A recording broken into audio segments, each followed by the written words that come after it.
ఆంధ్రప్రదేశ్లో ఎన్నికలు అయిపోయాయి. అయిన మొదటి రోజు నుంచి కూడా స్టార్ట్. మేము చాలా కోట్లాది కోట్లు ఇచ్చాము, బటన్ నొక్కాము, అయినప్పటికీ ప్రజలు మాకు ఓటేయలేదు.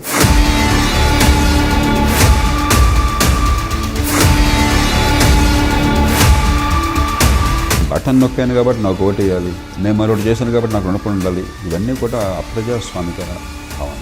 ఎవడో చెప్తాడు, నీకెందుకు గవర్నమెంట్ ఉద్యోగాలు ఇచ్చేస్తాను బిడ్డ, ఢామ్మని ఓటేస్తాం. పార్టీలు ఓటర్లని బానిసల్లాగా, బలిపశువుల్లాగా, వాళ్ళకైతే రుణపడి ఉండాలి, మేము దానకర్ణులం, మా కాలు మొక్కాలి అన్న భావంతో చూస్తున్నారు. ఎందుకంటే అవమానం ప్రజాస్వామ్యం. కానీ సంక్షేమమే పరిపాలన అన్న తీరుని ప్రజలు క్షమించాలి. నాది పుచ్చుకునే చెయ్యే, వాళ్ళది ఇచ్చే చెయ్యే, వాడి దానకర్ణుడట మా డబ్బుతో.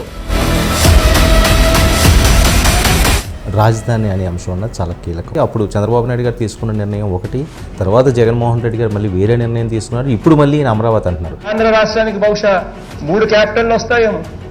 Executive capital, legislature capital, judicial capital.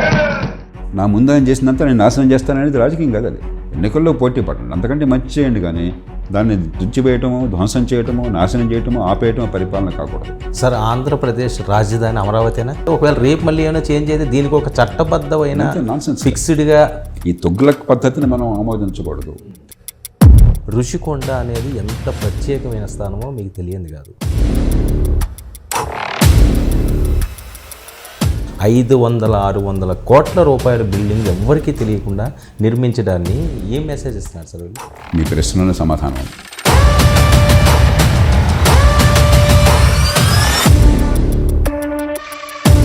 అందరి మీద చివాటేసిన బుద్ధుందా గాడిదలారా? ఒక రాచరిక స్వభావం, ఒక నియంత్రిత. సార్, పవన్ కళ్యాణ్ జనసేన రాజకీయ అడుగులు ఏ రకంగా చూడాలి?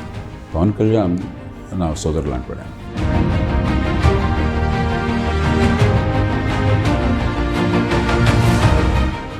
డబ్బుకు డబ్బు, జనాకర్షణ, గ్లామర్ అన్నీ ఉన్నాయి. మంచి పరిపాలన ఇవ్వగలం. ఎక్కడైతే అవకాశం వచ్చిందో అక్కడ మార్పుని, నిజమైన మార్పుని తీసుకురావడానికి పెట్టే బాధ్యత ఉంది, అవకాశం ఉంది, చేస్తారన్న ఆశ నాకున్నది.